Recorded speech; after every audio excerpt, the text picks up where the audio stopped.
শেষ পর্ব। আমি লুণ্ঠন করেছি, তাদেরকে পথে বসিয়েছি, পদে পদে আল্লাহর হুকুমের অবাধ্য হয়েছি।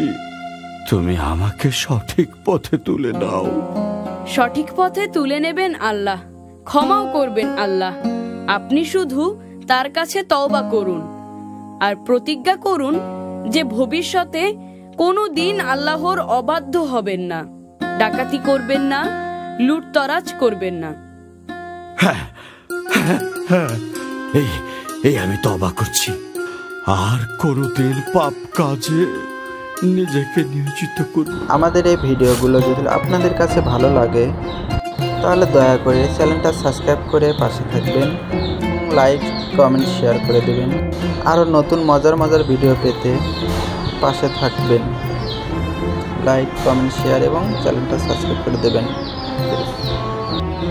ভিডিওটা ধৈর্য সহকারে দেখার জন্য সবাইকে ধন্যবাদ।